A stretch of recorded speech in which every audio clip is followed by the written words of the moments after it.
हैं news reporter network. आप देख रहे हैं न्यूज रिपोर्टर लाइव, सोच आपकी, आवाज हमारी। नमस्कार, मैं हूं विपाशा पाल और आप देख रहे हैं न्यूज रिपोर्टर लाइव। शुरुआत करते हैं आज की हेडलाइंस के साथ। भारत बना विश्व में चीनी का सबसे बड़ा उत्पादक। अब तक देश में 218 करोड़ 84 लाख से अधिक लगाए गए कोविड टीके। डेंगू के केस में लगातार हो रहा है सुधार। और विजयदशमी के दिन घोषित हुई चारों धामों के बंद होने की तिथि।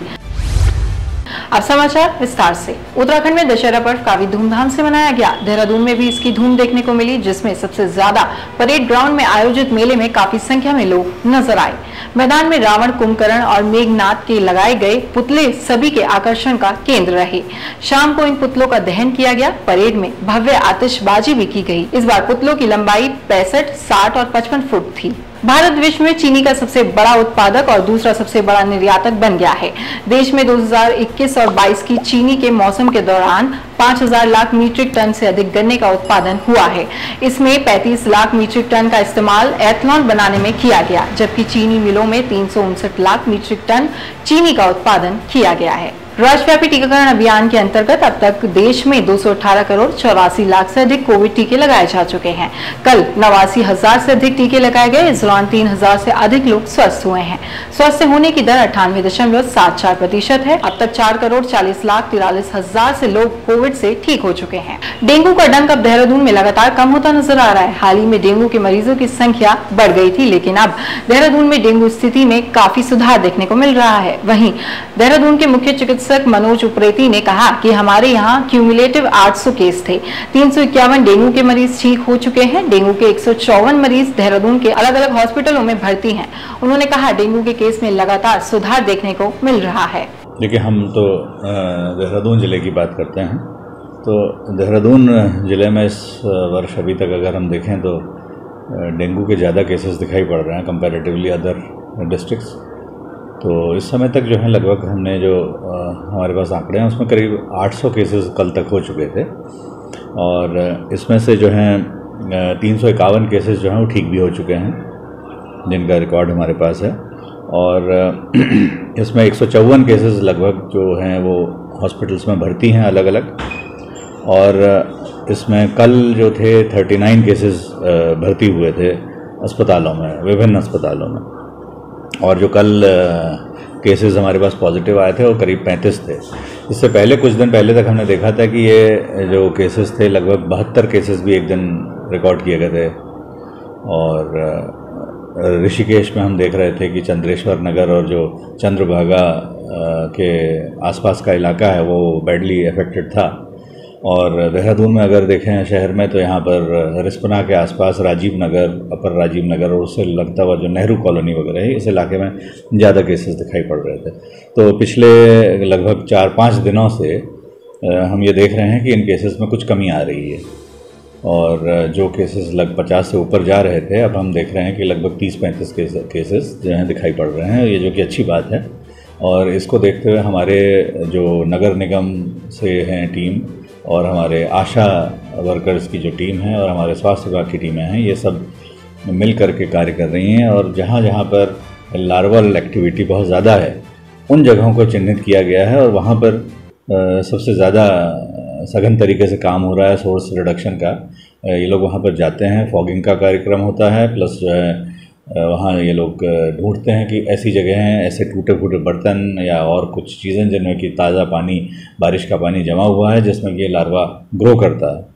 तो उनको ये सब डिस्ट्रॉय कर रहे हैं, और साथ ही साथ लोगों को एजुकेट कर रहे हैं कि भाई अपने आसपास सफाई का ध्यान रखें और इस तरह से पानी जमा ना होने दें। क्योंकि इसके लिए हमारी टीमें, नगर निगम कितना भी फॉगिंग कर ले या ये लोग सोर्स रिडक्शन के लिए जाएँ, लेकिन जब तक कि हम सभी नागरिक इसको सीरियसली नहीं लेंगे और हम स्वयं अपने घर के अंदर की सफाई नहीं करेंगे, तब तक जो है इसको हम बिल्कुल का अच्छी तरीके से इसको दूर नहीं कर सकते हैं। क्योंकि ये जो मॉस्किटो है ये वाला। इस बार 3 मई को गंगोत्री और यमुनोत्री धाम के कपाट खुलने के साथ ही चारधाम यात्रा शुरू हुई थी। अब तक चारधाम में लगभग 40 लाख से ज्यादा श्रद्धालु दर्शन कर चुके हैं। वहीं विजयदशमी के मौके पर चारों धामों के कपाट बंद होने की तिथि भी घोषित कर दी गई है।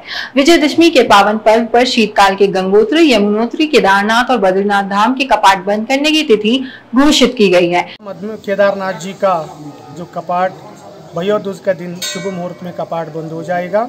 उसका बाद भगवान द्वितीय केदार मध्य महेश्वर जी का कपाट 18 नवंबर को ब्राह्मण मुहूर्त में शुभ मुहूर्त में कपाट बंद हो जाएगा।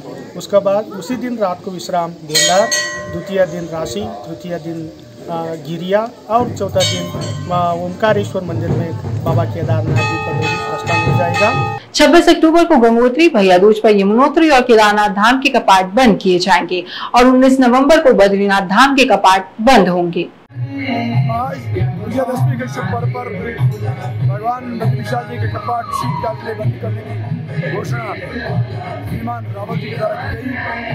पंचांग हमारे द्वारा देखा गया और 19 नवंबर को दोपहर बाद 3:35 पर नगर में भगवान के स्थल के पाठ शीतकाल के लिए बंद कर दिए जाएंगे। ये तिथि तय हो गई है और इसी के साथ यहाँ से शीतकालीन पूजाएं बद्रीनाथ से नीचे चल रही।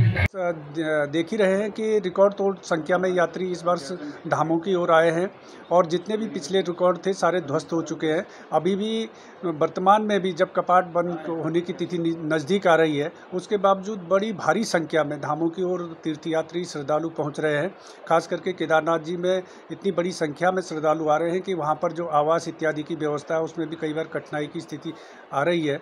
और मैं आपके माध्यम से श्रद्धालुओं से, तीर्थयात्रियों से अपील भी करना चाहूँगा कि जो लोग केदारनाथ जी की यात्रा कर रहे हैं वो केदारनाथ की यात्रा करने से पूर्व वहाँ पर अपने आवास इत्यादि, जो होटल लॉज इत्यादि की बुकिंग वगैरह सुनिश्चित करके ही वो धामों की ओर आएँ। खास करके जो बच्चे हैं, जिनके साथ में बुजुर्ग लोग हैं, उनको थोड़ा एहतियात बरतने की आवश्यकता है। उत्तरकाशी के द्रौपदी का डांडा में हिमस्खलन में फंसे लोगों का रेस्क्यू मिशन जारी है, जिसमें 5 और ट्रेनी पर्वतारोहियों के शव बरामद किए गए हैं। अब तक कुल 9 शव बरामद किए जा चुके हैं। इनमें से 2 इंस्ट्रक्टर और 7 ट्रेनी हैं। इसी बीच आज सुबह गुलमर्ग जम्मू कश्मीर माउंटेनियर की 14 सदस्यीय टीम मातली हेलीपैड पहुंची। यहां से 5 लोगों की टीम घटनास्थल के लिए रवाना हुई है। आपको बता दें, मातली हेलीपैड पर ATF की व्यवस्था की गई है, जहां से हेली रेस्क्यू संचालित किया जा रहा है। आज देहरादून स्थित धर्मपुर के नेहरू कॉलोनी में PS speech and hearing sound centre का शुभारंभ किया गया, जिसमें मुख्य अतिथि भारत की प्रसिद्ध गायिका और पद्मश्री अनुराधा पौडवाल मौजूद रही और निदेशक अवनीश चमोली भी मौजूद रहे। बेसिकली एक तो उत्तराखंड मेरे लिए बहुत देवभूमि है, मतलब गंगा जी है, और दूसरा आज एज अ साउंड एम्बेसडर मेरा लॉन्च यहीं से हो रहा है। तो और दूसरा मैं चाहती हूँ कि अवेयरनेस, जनरली हमारे यहाँ पे क्या होता है कि कई लोगों को, जैसे बुज़ुर्ग होते हैं, उनको कम सुनाई देता है। तो मतलब इंस्टेड ऑफ रेक्टिफाइंग हम ये देखते हैं, क्योंकि उससे कोई लाइफ में वैसे बदलाव नहीं आता है, except that you miss sound. लेकिन साउंड, ठीक है, साउंड को मिस करते हैं। लेकिन हम क्या करते हैं कि जब हमारे दादाजी नाना जी को अगर कम सुनाई देता है तो बाकी सब घर वाले ना ऊंचा बोलना शुरू करते हैं। तो that has become a way of life. तो अभी ये टेक्नोलॉजी आई है, तो we want to spread the awareness कि मतलब you don't have to put up with कम सुनाई देना, इट कैन बी रेक्टिफाइड, ये ठीक हो सकता है। कई सारे बच्चे आपने देखे होंगे कि स्कूल में फेल हो जाते हैं और फिर घर में माँ बाप की डांट खाते हैं कि तू पढ़ाई नहीं करता। बट कई बच्चों की अपनी हियरिंग की प्रॉब्लम होती है, जिसकी वजह से वो टीचर को सुन नहीं पाते हैं। दैट इज़ वाई फ़र्क पड़ता है। तो इसकी अवेयरनेस जनरेट करना ये सबसे बड़ी बात है। देखिए, कोई भी फॉरेन बॉडी लेते हैं हम, तो उसको एडजस्ट करने के लिए थोड़ा सा टाइम लगता है। बट जो हमारा एक्सपीरियंस है वो पेशेंट को हमने देखा है कि 10 से 12 दिन में पेशेंट उससे कंफर्टेबल होता है। तो हमारी पेशेंट्स को या कंज्यूमर्स को यही सलाह है कि जब आप शुरू में नया हियरिंग एड लेते हैं तो उसको 10-12 दिन यूज़ कीजिए, तो उसका बेनिफिट भी आपको समझ में आएगा और आपके बॉडी को उसकी आदत भी हो जाएगी। तो उसमें कोई बहुत ज़्यादा टाइम नहीं आता है और जैसे मैडम ने कहा कि कोई डिस्कम्फर्ट भी नहीं है। इसी के साथ आज के समाचार समाप्त हुए। आप हमारे YouTube channel news reporter network को लाइक शेयर सब्सक्राइब कीजिए, साथ ही बेल आइकन दबाना ना भूलें। धन्यवाद।